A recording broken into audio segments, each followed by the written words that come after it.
नमस्कार दोस्तों, आपका हमारे YouTube channel Prajapati fact king में बहुत बहुत स्वागत है। तो दोस्तों, एक सवाल है कि अच्छे लोगों की मृत्यु जल्दी क्यों हो जाती है। अक्सर यह देखा जाता है कि अच्छे से और धर्म से चलने वाले लोगों की मृत्यु अक्सर जल्दी ही हो जाती है। शास्त्रों में तो बताया गया है कि कलयुग में लोगों की उम्र 30 साल ही रह जाएगी और कलयुग का अंत होते होते आपने यह भी सुना होगा कि भगवान अच्छे लोगों को जल्दी बुला लेते हैं। कर्मों के कारण मृत्यु, यह फैसला तो भगवान ही करते हैं कि किसकी उम्र कितनी है। आप यह कहावत भी जरूर सुनेंगे कि जितनी चाबी भरी राम उतनी ही तमाशा करते हैं। दोस्तों, इस कहावत से साफ हो जाता है कि किसकी मृत्यु कब होती है, यह भगवान ही तय करते हैं। वैसे तो अच्छे लोगों की मौत जल्दी हो जाने के पीछे कई कारण होते हैं, लेकिन पहले कारण को समझने के लिए आपको यह जानना होगा कि हम जो कुछ भी इस जन्म में करते हैं, उसका जवाब हमें ऊपर यमराज को देना होता है। यदि उसका पाप का पलड़ा भारी होता है तो उसे नरक में तपस्या काटनी पड़ती है, और यदि पुण्य का पलड़ा भारी हो तो उसे स्वर्ग का सुख मिलता है, और यही चक्र कई युगों तक चलता रहता है, जब तक उसे मोक्ष की प्राप्ति नहीं होगी। इस मृत्युलोक में हर कोई अपने छोटे से कम के लिए आता है। अच्छे लोगों की मृत्यु जल्दी क्यों हो जाती है? कोई आत्मा इंसान बनता है तो कोई जानवर के शरीर में प्रवेश करता है। ये उसके संबंधित कर्मों के आधार पर ही तय होता है। इसके अलावा उनके जन्म देने वाले माता पिता के संस्कार भी उनके अंदर आते हैं। इसके बाद वो जो कर्म करेगा, उसके होश से उसे पुण्यात्मा या फिर दुरात्मा कहा जाता है। अब यही पुण्य आपकी मृत्यु की तारीख को डोट भी बदल देते हैं।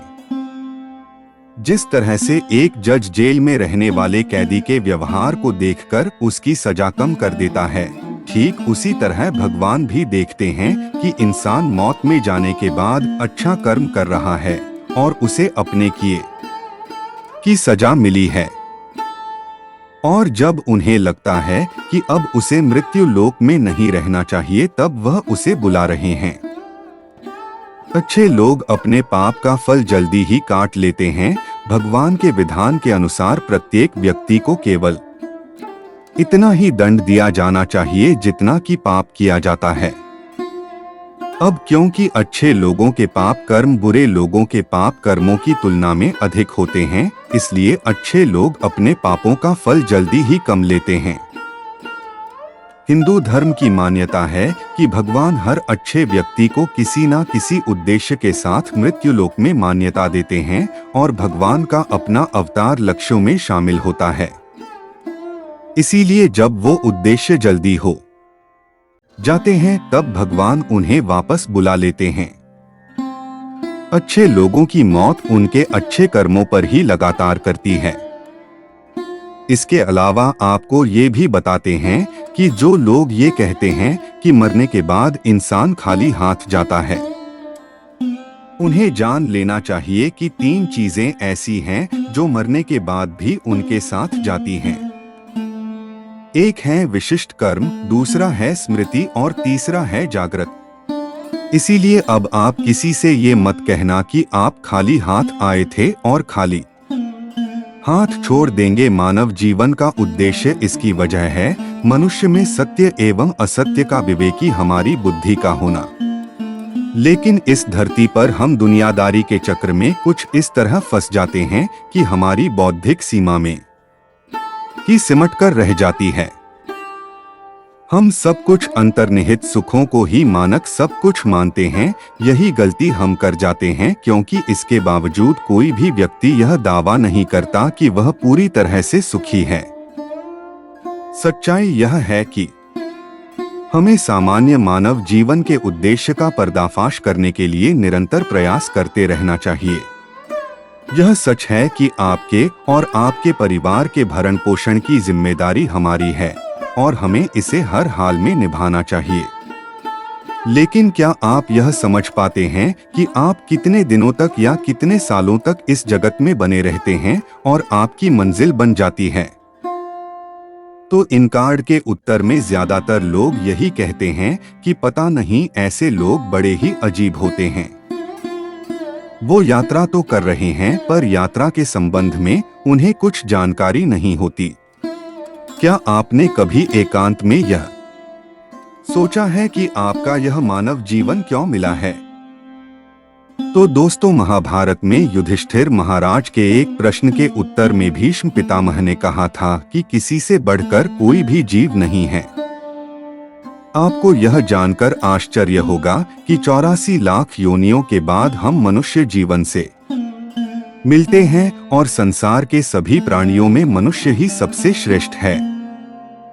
मित्रों, धर्म कोई सा भी क्यों ना हो, हर किसी में यही बताया गया है कि जिसने इस धरती पर जन्म लिया है उसकी मृत्यु निश्चित है। और अगर बात सनातन धर्म की करें तो इसकी एक मान्यता के अनुसार बच्चे के जन्म की छठी रात ही ब्रह्मा जी उसकी किस्मत लिख देते हैं, जिसमें उसके आने वाले कल जैसे विवाह, पढ़ाई, नौकरी, यहाँ तक कि मृत्यु की तारीख तक शामिल होती है। इसी तरह दोस्तों, श्रीमद् भगवद गीता में भी भगवान शिव जी कहते हैं कि ये एक आध्यात्मिक और ईश्वरीय जीवन का पद है जिसे प्राप्त करके मनुष्य मोहित नहीं होता। यदि किसी जीवन के अंतिम समय में भी इस तरह की स्थिति में हो तो वह भगवद धाम में प्रवेश करता है। मनुष्य कृष्ण भावनामृत या दिव्य जीवन को एक क्षण में तुरंत प्राप्त कर सकता है और हो सकता है कि उसके लाखों जन्मों के बाद भी यह प्राप्त न हो। दोस्तों, यह तो सच को समझने और स्वीकार करने की बात है। भगवत गीता कहती है कि वास्तविक जीवन शुरू किया गया यह उद्यम जीवन के साथ होता है। दोस्तों, इन बातों से यह तो स्पष्ट होता है कि हम सभी एक निश्चित समय के लिए पृथ्वी पर रहने वाले सभी लोग आते हैं और कुछ विशेष कर्मों को करने के लिए आते हैं। जब हमारे कर्म पूरे हो जाते हैं और इस जीवन के लक्ष्य प्राप्त हो जाते हैं तो प्रभु हमें परलोक में एक सहज स्थान प्रदान करते हैं। भगवान कृष्ण और अन्य कहते हैं कि वास्तविक जीवन तब शुरू होता है जब यह भौतिक जीवन समाप्त हो जाता है। मित्रों, जो लोग सदाचारी होते हैं और जीवन में अच्छे कर्म किए होते हैं वे वास्तव में विशेष होते हैं। जब उनकी मृत्यु का समय निश्चित हो जाता है तो दोस्तों वे इस दुनिया को छोड़कर आगे की यात्रा जारी रखते हैं। अच्छे लोगों के साथ बुरा क्यों होता है? मित्रों, आपने देखा होगा कि पूजा पाठ और धर्म कर्म करने वाले लोगों की जिंदगी बुरे कर्म करने वालों की तुलना में काफी कठिन है। आपने यह निश्चित रूप से सोचा होगा, तो आप इसके रहस्य कथनों को खोलेंगे। आपके पुराणों में वर्णित एक कथा असंख्य है, जिसके माध्यम से आप समझेंगे कि प्रत्येक प्राणी को उसके कर्म के अनुसार ही फल मिलता है। अगर कोई अच्छा कर्म करता है तो उसे अच्छा फल मिलता है और अगर कोई बुरा कर्म करता है तो उससे दुख मिलता है। महादेव जी ने कहा कि एक गांव में 2 आदमी काम कर रहे थे। उनमें से एक बड़ा ही धार्मिक था और रोज मंदिर जाता था और भगवान की पूजा करता था, लेकिन दूसरा आदमी नास्तिक था और वह भी रोज मंदिर गया था और वहां से उसने जूते, चप्पल और दाल पती से पैसे चुरा लिए थे। एक दिन उस गांव में बहुत जोर की बारिश हो रही थी और उस समय मंदिर में पुजारी के अलावा और कोई नहीं था। नास्तिक वाला मंदिर गया और उसने तुरंत ही सारा धन चुरा लिया और वहां से चला गया। उसी समय आस्तिक वाला आदमी भी मंदिर गया और भगवान की पूजा करने लगा। उसी समय मंदिर के पुजारी ने उसे देख लिया और उसे ही चोर समझ लिया।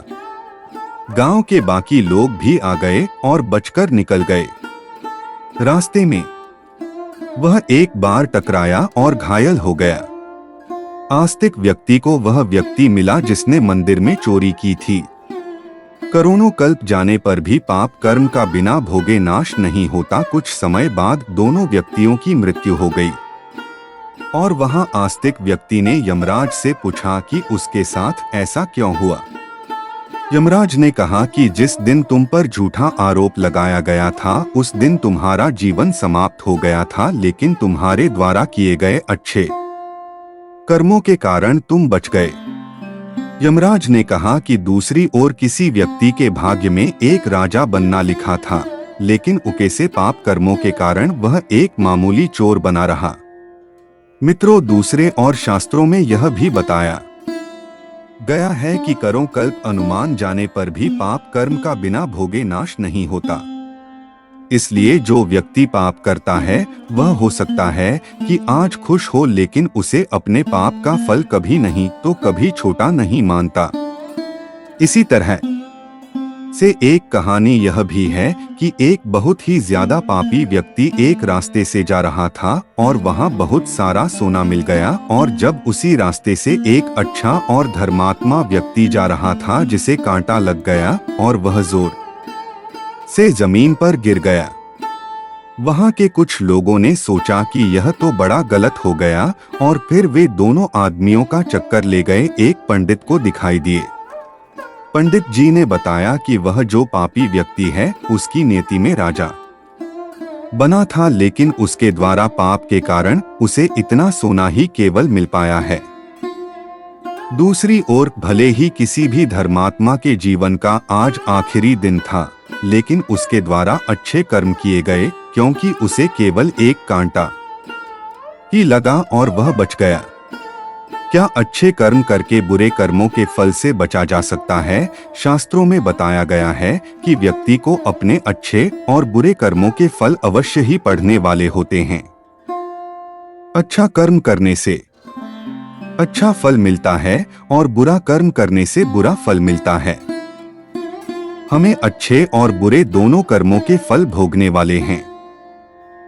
भगवत गीता में भगवान श्री कृष्ण कहते हैं कि कर्म की गति आसान नहीं है। इसका मतलब यह है कि यह फाइल बड़ी मुश्किल है कि हम में से कौन जन्म से कर्म करेगा और कौन जन्म में हमें उसका फल मिलेगा। हो सकता है जिस पाप के कारण आज आपके साथ बहुत बुरा हुआ कि आपने हजारों जन्म पहले किए हो। इसके अलावा हो सकता है कि आपने कोई पाप अनजाने में किया हो जिसके बारे में आपको कुछ पता ही न हो। क्या धोखे से सबसे नए पाप कर्म का फल मिलता है? कर्म का सिद्धांत अचूक है। यदि आप कोई गलत कर्म करते हैं तो आपको उसका फल अवश्य मिलता है, चाहे आप उसे जानबूझकर या अनजाने में। शास्त्रों में एक बहुत ही अच्छा उदाहरण देखने को मिलता है, जो यह है कि अगर आप अनजाने में छुए तब भी आपका हाथ तो जलेगा ही। शास्त्रों में ऐसी कई कहानियां इसी तरह से होती हैं कि अनजाने में पाप का फल भी लोगों को मिल जाता है। एक कहानी है पांडवों के पिता महाराज पांडु की, जिन्होंने एक हिरण को तीर मार दिया। वे उस समय नहीं जानते थे कि एक ऋषि ने हिरण का रूप धारण किया था और ऋषि ने उन्हें श्राप दिया था, जिसके कारण आगे चलकर उनकी मृत्यु हो गई। सहस्त्रों के अनुसार क्षत्रिय राजाओं को शिकार करने की छूट है और हिरण को गिराना कोई पाप नहीं था, लेकिन पांडु यह नहीं जानते थे कि हिरण के रूप में वे एक ऋषि हैं, जिनके कारण वे इतने भयंकर श्राप मिले कि उनकी मृत्यु हो गई। पाप से बचने का उपाय क्या है? वैसे तो भगवान श्रीमद् भगवद गीता में कथन है कि कर्म और उसके सावन को समझ पाना बहुत ही कठिन है और किसी व्यक्ति को उसके कर्मों के फल अवश्य मिलते हैं। यदि कोई पाप कर्म करता है तो उसका फल अवश्य भोगना पड़ता है, लेकिन भगवान श्री कृष्ण श्रीमद् भगवद गीता के अध्याय 18 में कहते हैं कि सभी धर्मों को छोड़कर मेरी शरण में आ जाओ और मैं जाकर उसे सारे पापों से मुक्त कर दो। हमारी जिंदगी में बहुत से लोग आते हैं, उनमें से कुछ अच्छे होते हैं और कुछ बुरे होते हैं। दोस्तों, जो लोग अच्छे होते हैं उनके कर्म भी अच्छे होते हैं। उनकी बातों की वजह से हम उन लोगों को याद करते हैं और बुरे लोगों को हम भूल जाना पसंद करते हैं। लेकिन मैंने अपनी जिंदगी में बहुत से अच्छे लोगों को परेशान होते देखा है। इसके विपरीत बुरे लोग खुश रहते हैं और उनकी अपनी बुराइयां पर कोई प्रतिबंध नहीं होता है। बड़े बुजुर्ग का कहना है कि इंसान की नियति उसके परिवार के लोगों के द्वारा किए गए कर्मों से होती है। इसका सीधा मतलब है कि यदि बुरे व्यक्ति के महत्वाकांक्षी ने अच्छे कर्म किए हैं तो उस व्यक्ति का बुरा को उसका अच्छा फल अवश्य मिलेगा। इसलिए उस बुरे व्यक्ति के साथ वर्तमान में सब कुछ अच्छा होता है और हम मानते हैं कि वह कितना बुरा है और उसके सब अच्छे और ठीक ठाक होते हैं। लेकिन यह सिर्फ हमारी सोच भर है। ऐसा इसलिए होता है कि भूतकाल में उस बुरे व्यक्ति के पूर्वज ने अच्छे कर्म किए होंगे जिसका फल उसे अब मिल रहा है। विपरीत आपने यह ज्यादातर देखा होगा, जो लोग अच्छे कर्म करने वाले हैं वे हमेशा परेशान रहते हैं और उनके साथ कुछ ना कुछ बुरा होता रहता है। ऐसा इसलिए होता है शायद उस अच्छे व्यक्ति के पूर्वज ने कुछ बुरा किया होगा या अनजाने में किसी का दिल दुखाया होगा, जिसके कारण अच्छे व्यक्ति को उसका फल मिल रहा है। लेकिन सबसे बड़ी सच्चाई यह है कि हमेशा हमें ही अपने कर्म अच्छे ही करते रहना चाहिए, क्योंकि मनुष्य को अपने कर्मों का फल यही जन्म में हमारे बड़े बुजुर्ग कह गए हैं। खुद के लिए किए गए कर्मों से ही इंसान की नीति बनती है, जो जैसी होती है ठीक वैसे ही कटेगा।